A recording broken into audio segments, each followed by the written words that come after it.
Merci de votre attention, madame, monsieur. L'actualité ce soir, la rentrée pour la deuxième session ordinaire de l'année pour les députés de l'Assemblée nationale.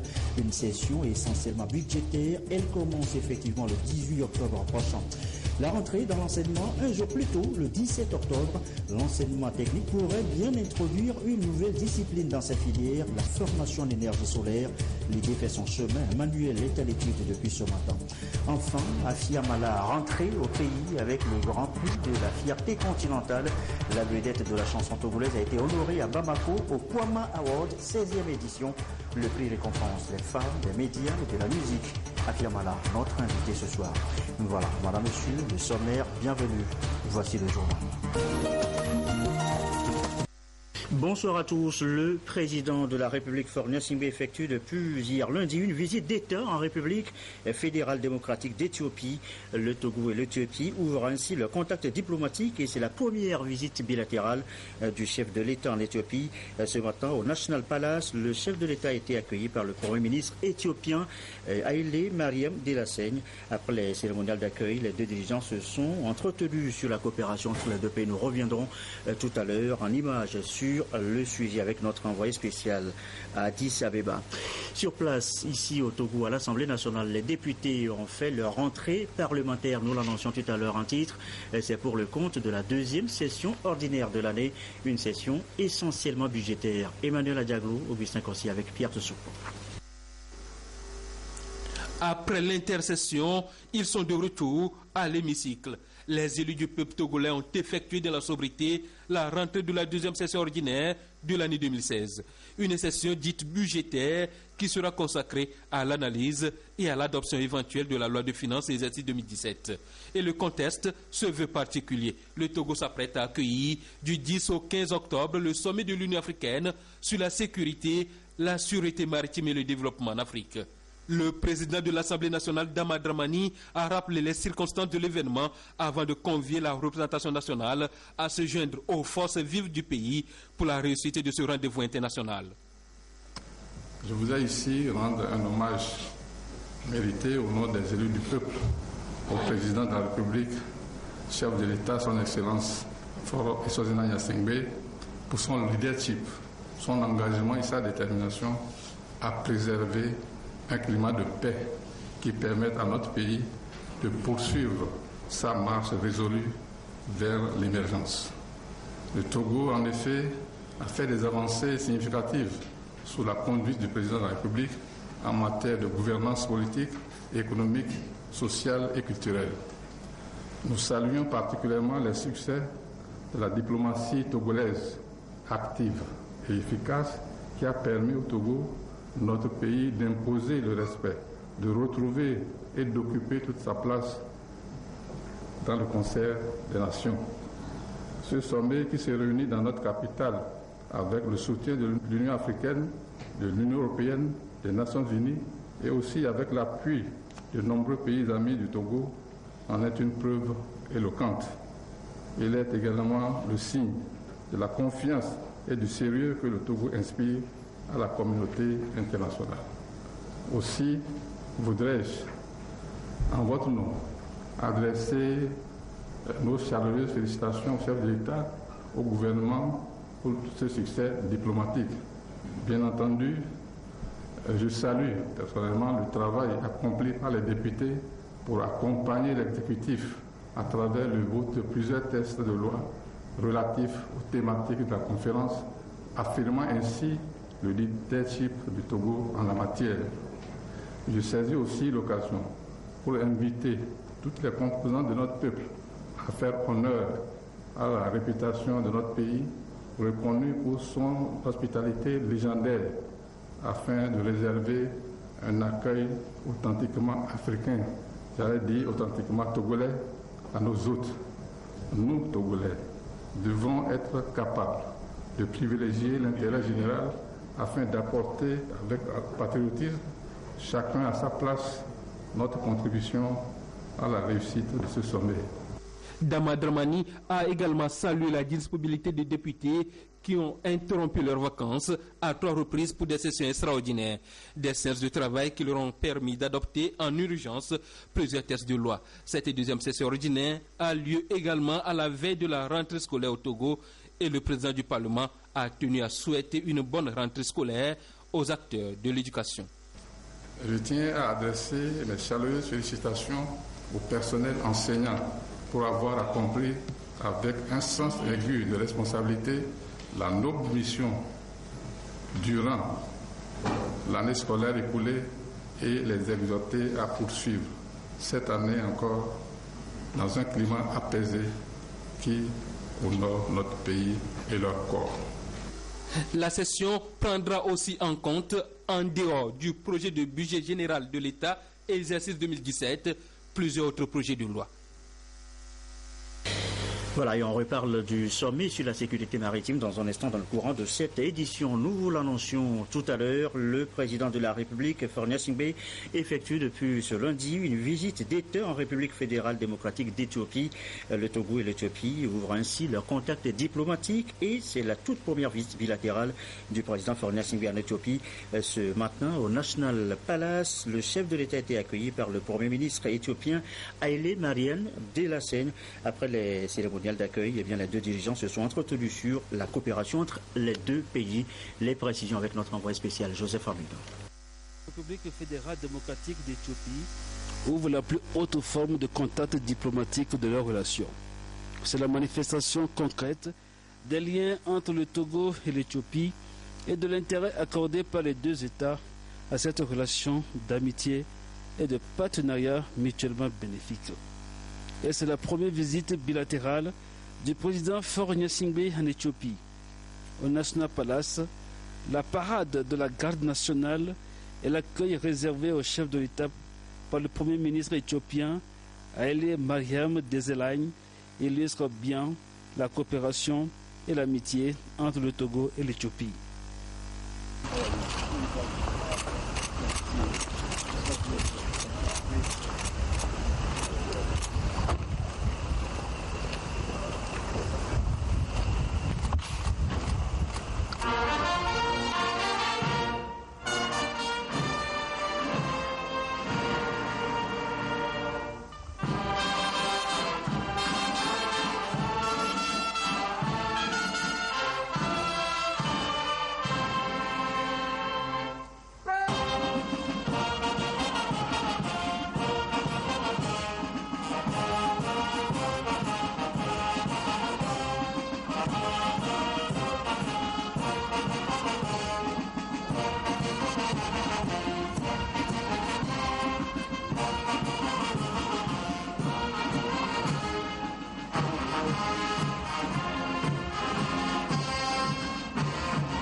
Ce cérémonial d'accueil a été suivi d'un entretien entre le président Faure Gnassingbé et le premier ministre éthiopien Haïlé Mariam Délassène.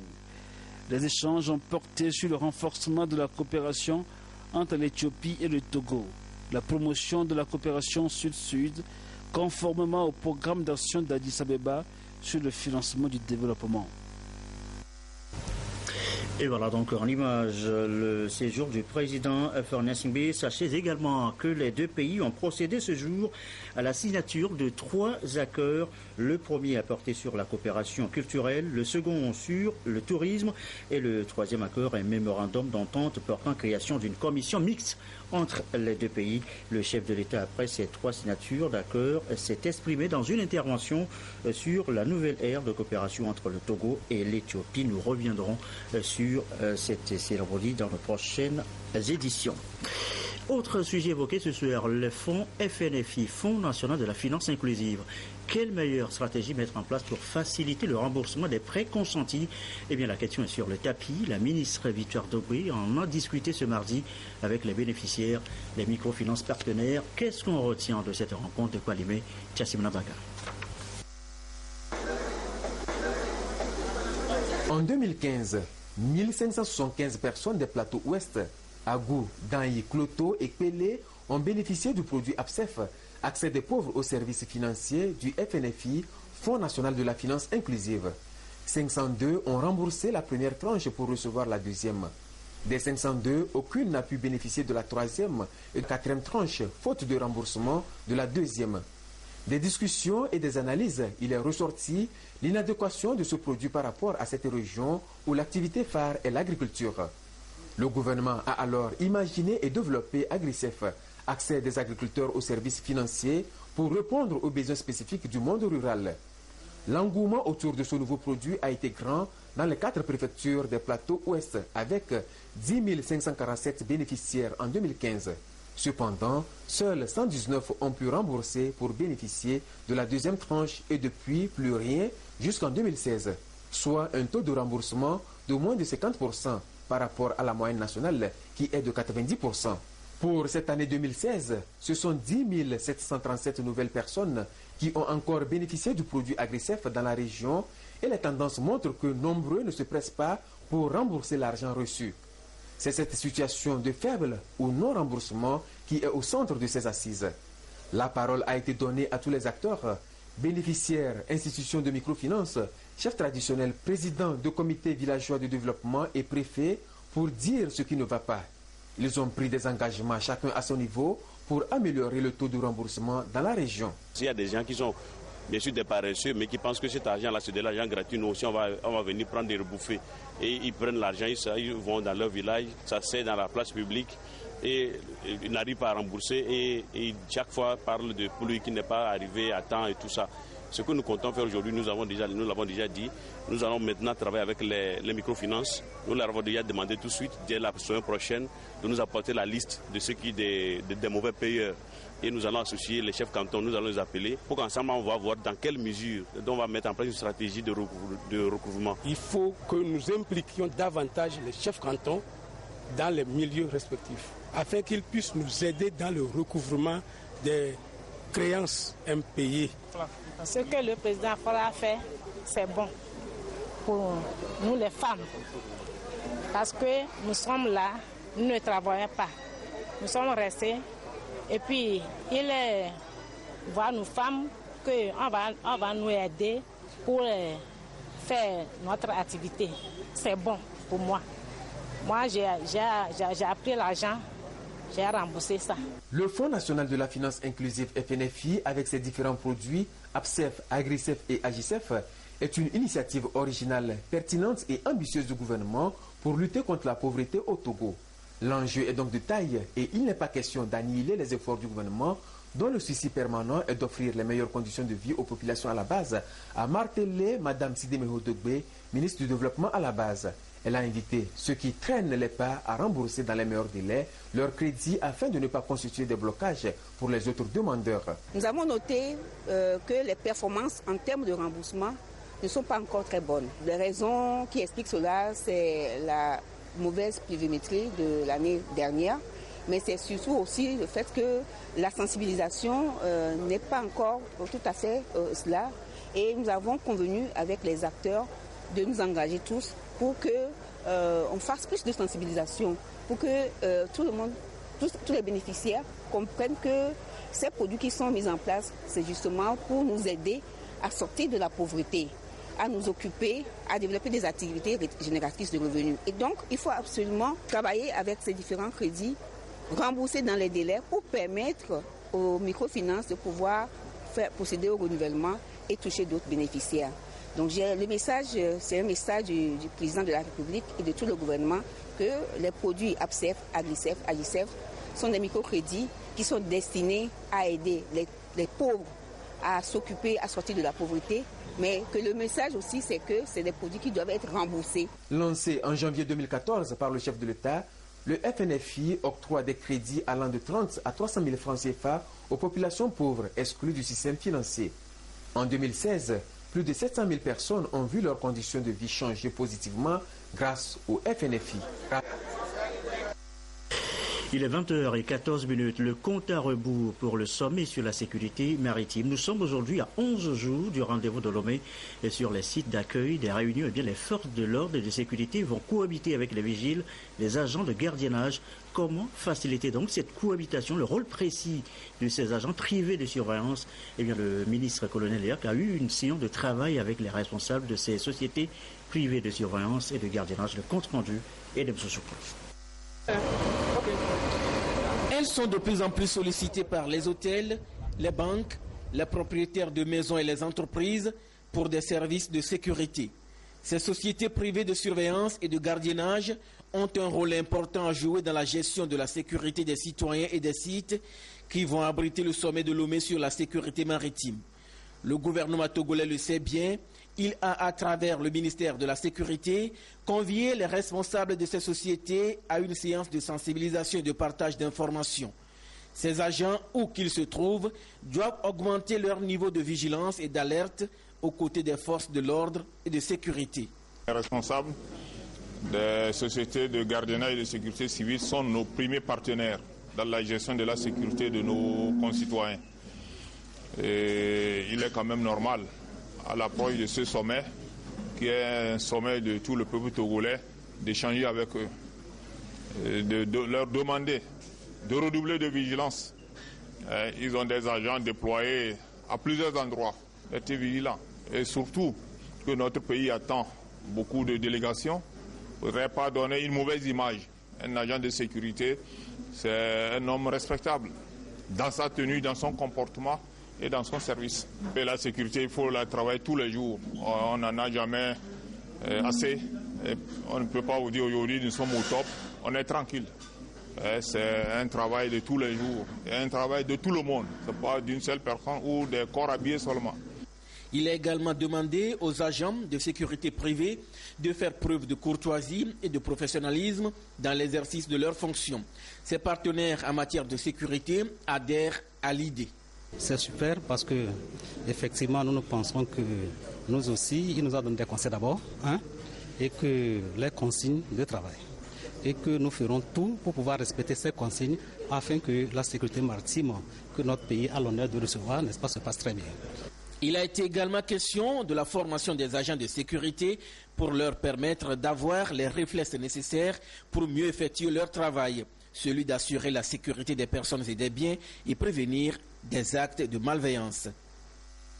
Notre deuxième titre ce soir, l'énergie solaire, introduite comme une formation dans l'enseignement technique. L'idée fait son chemin, elle se précise, Emmanuel est à l'étude, il devra servir de guide pour les enseignants. Les précisions, Marceline Chakwala, Carmen Madjiakapo.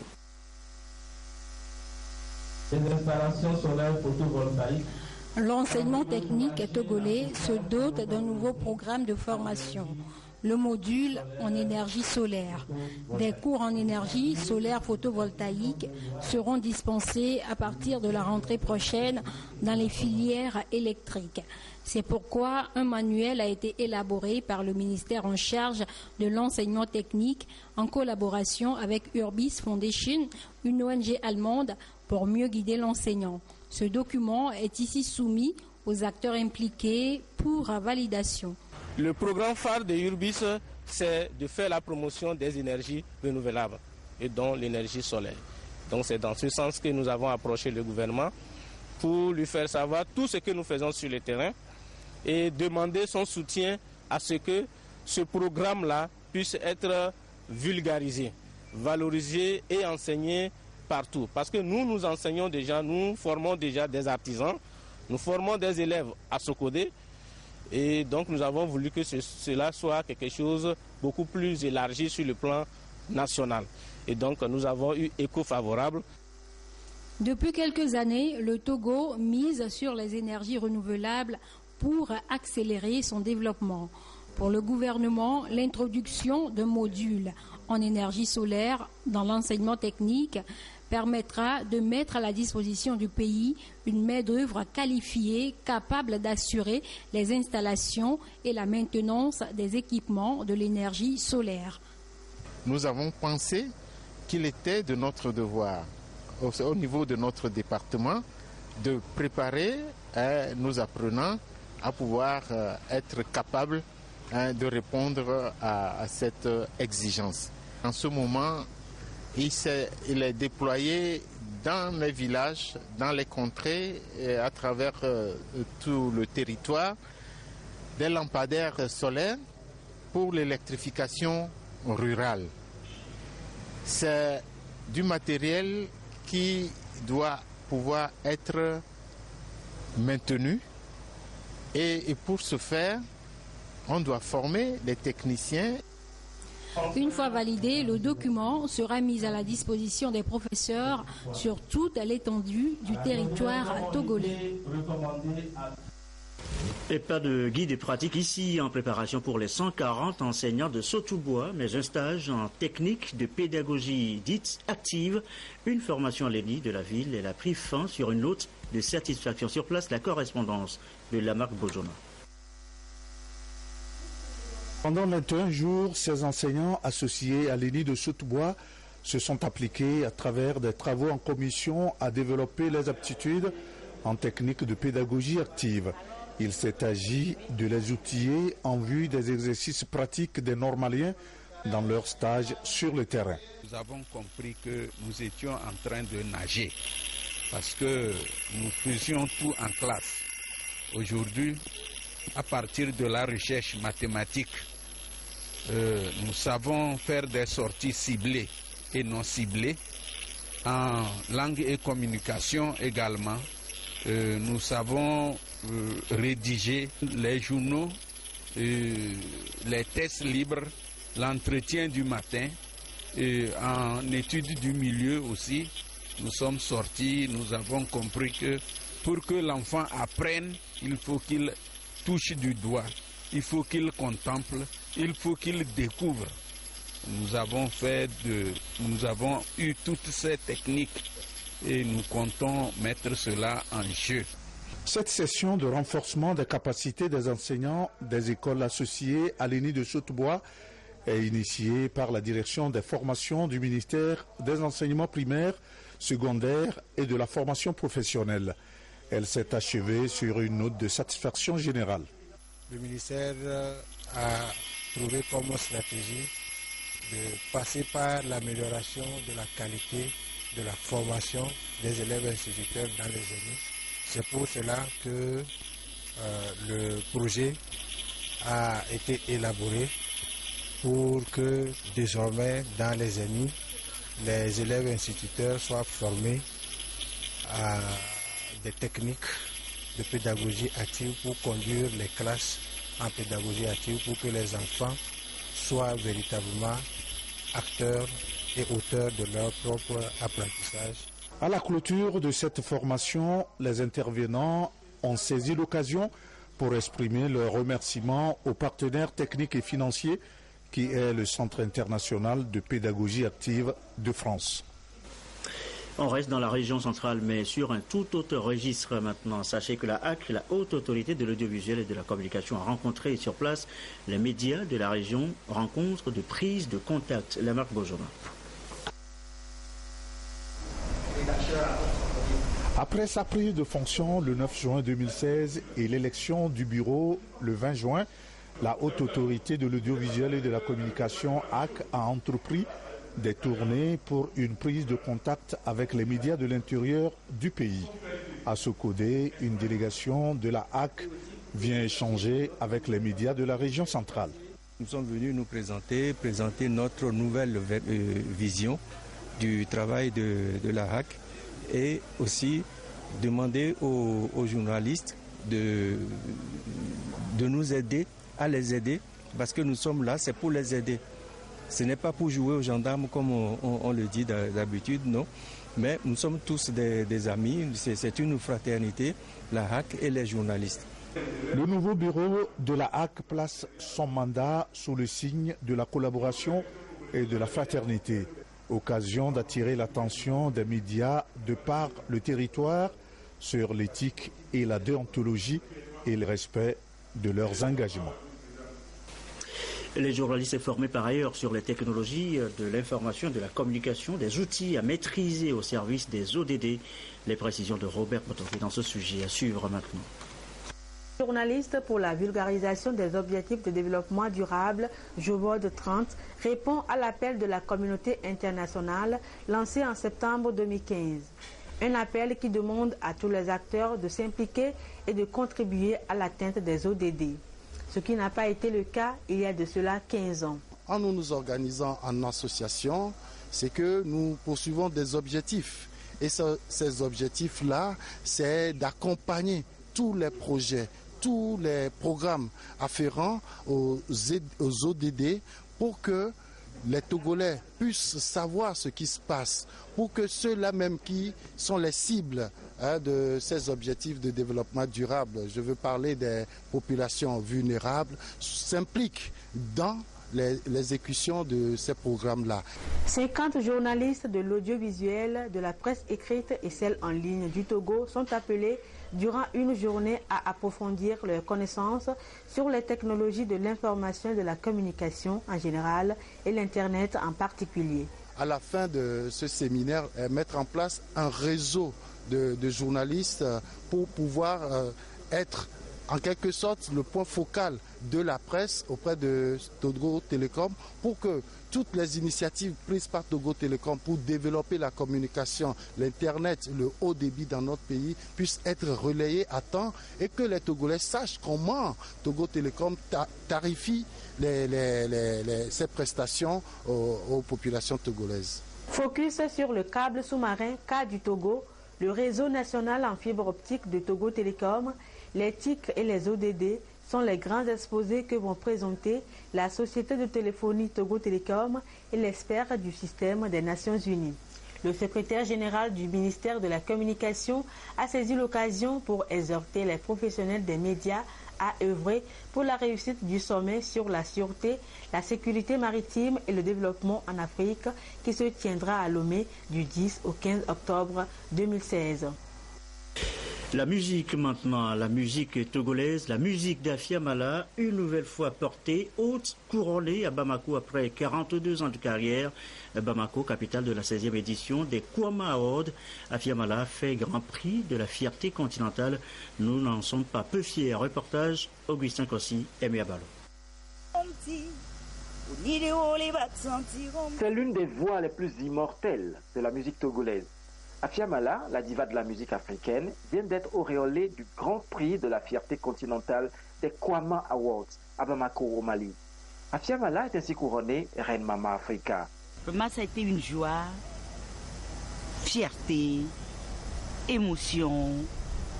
Et je me suis dit, voilà, dans la vie, il faut savoir attendre son tour.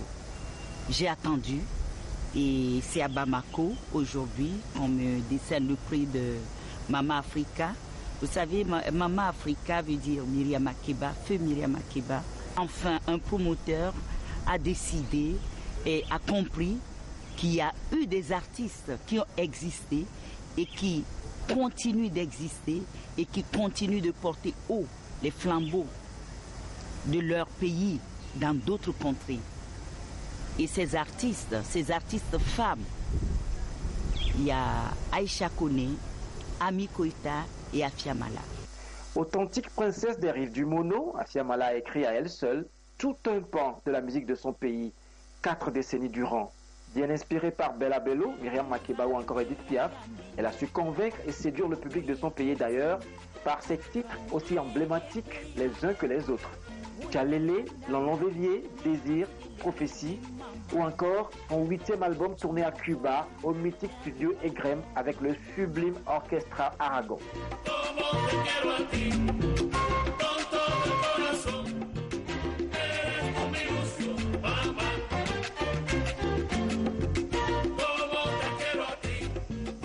Elle a passé tout son temps à produire, chercher et innover. Sa passion, c'est aussi les enfants. La couronne de Mama Africa est pour elle non seulement une distinction, mais aussi une charge, une responsabilité. C'est une grande responsabilité. En tant que maman, avec ma fondation Vie et Vivre, j'ai quand même construit des écoles au Togo. J'ai aujourd'hui 400 enfants qui sont à ma charge. Mama Africa vient encore me donner ce courage et cette passion que j'ai toujours eue pour la culture, pour la musique et pour les enfants.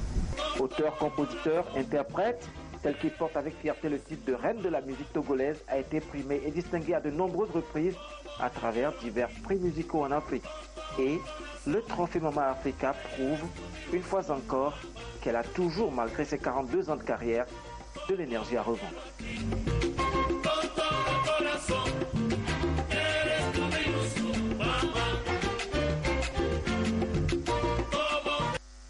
Et voilà, nous sommes avec l'artiste, la vedette de la musique togolaise, Afiamala. Bonsoir. Voilà, vous en avez encore les larmes aux yeux en regardant donc ce sujet, cette récompense qui fait de vous reine Mama Africa, des récompenses après 42 ans de carrière. Vous en avez eu des trophées, mais celui-là semble avoir un goût de reconnaissance sublime pour vous. Oui, parce que celui-là pour moi, c'est le couronnement de, disons, plus de 4 décennies. Vous savez, la musique qu'on a fait et que la musique que nous continuons de faire, nous les artistes qui ont plus de 40 ans de carrière, voilà, de carrière, ce n'est plus tellement ça aujourd'hui. Donc nous devons nous battre, nous serrer les coudes pour pouvoir exister, encore accrocher et marcher. Donc c'est ce que nous avons, c'est ce que j'ai essayé de faire pour pouvoir exister. Et là, tout d'un coup, ce trophée, bien sûr j'ai eu des trophées, mais ce trophée, je ne pensais plus avoir un trophée un jour. Parce que c'est comme si la musique que nous faisons, la musique que nous avons fait jusqu'à aujourd'hui, a été restée dans l'oubli. Donc voilà, et c'est pour ça que je suis très émue quand j'ai appris que je devais aller à Bamako et avec Aïcha Koné Amikoïta recevoir ce prix. Mais on va préciser tout de même que vous n'étiez pas sur scène pour obtenir ce trophée. C'est une identification, en fait. C'est une reconnaissance. Voilà, c'est une reconnaissance de plus de, comme je viens de le dire, 4 décennies de... Et selon vous, qu'est-ce qui a poussé, disons, ce jury, entre guillemets, qui a travaillé pour vous identifier, qui vous fait reine Mama Africa aujourd'hui? Est-ce la force de vos tests? Est-ce la mélodie? Est-ce le message que vous avez porté durant les 42 ans de votre carrière? Qu'est-ce qui fait justement la différence? Je pense que c'est les textes, la voix et les messages surtout que nous avons portés ou que je porte dans mes chansons. Parce qu'aujourd'hui, comme je l'ai déjà dit, je pense qu'aujourd'hui, rentrer dans le studio, parler sur la musique, et puis bon, voilà, mais c'est bien beau. Et nous devons, comme je l'ai toujours dit, nous devons chanter la vérité, chanter l'amour, chanter la passion. Voilà, c'est des tests, c'est des thématiques qui traversent et chanter aussi, et surtout chanter la paix, chanter l'union des peuples. Voilà. Et je suis désolée. Est-ce que c'est des thématiques qui ne sont pas abordées aujourd'hui par les jeunes artistes? Aujourd'hui, vous regardez un peu? Bon, quand on regarde un peu, il y a certains textes, pour moi, c'est comme si on oublie un peu, on pense que l'amour n'est que le sexe. Non. L'amour, quand on parle d'amour, on parle premièrement on parle de l'amour du prochain, l'amour de l'amour du prochain, on parle du dialogue, on parle de famille. Parce que sans l'amour, on ne peut rien réussir dans cette vie.